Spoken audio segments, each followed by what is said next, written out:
Karachi سعیدآباد police مقابلے پر سہباز کی ڈونگانی ٹولی دزگیر کنک بتک تیرگواری بدلہ یک ملزمی ٹپی بتک دو دزگیر کنک بتک پولیس ایردا دزگیر بتگی ملزمہ چا صلاح موٹر سائیکل 1 لک کردہ نقدی درہم برآمد بتک کراچی سعیدآباد پولیس مقابلے پر سہباز کی ڈونگانی ٹولی دزگیر کنک بتک تیرگواری بدلہ یک ملزمی ٹپی بتک دو دزگیر کنک بتک پولیس ایردا دزگیر بتگی ملزمہ چا صلاح موٹر سائیکل 1 لک کردہ نقدی درہم برآمد بتک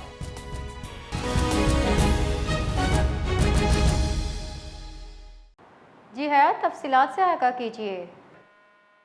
جی بالکل، دیکھیں یہ ضلع کیماڑی کے علاقے سعیدآباد میں جو ہے پولیس مقابلہ ہوا ہے۔ مقابلے کے بعد 3 رکنی ڈکیت گروہ کو پولیس نے گرفتار کر لیا ہے۔ پولیس کا کہنا ہے کہ فائرنگ کے تبادلے میں جو ہے 3 جو ہیں ڈکیت گرفتار ہوئے ہیں، جس میں 1 زخمی بھی ہے۔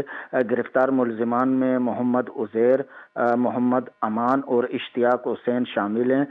پولیس نے ملزمان کے قبضے سے اسلحہ، ایمونیشن، موٹر سائیکل، 1 لاکھ روپے نقد رقم اور لوٹے گئے موبائل فونز برآمد کر لیے ہیں۔ پولیس حکام کے مطابق گرفتار ملزمان 5 جون کو سیکٹر 4I میں ایک گھر میں ڈکیتی کی واردات میں ملوث تھے، جہاں انہوں نے اہل خانہ کو یرغمال بنا کر لاکھوں روپے نقدی، موبائل فونز اور دیگر قیمتی سامان لوٹا تھا۔ جی بہت بہت شکریہ۔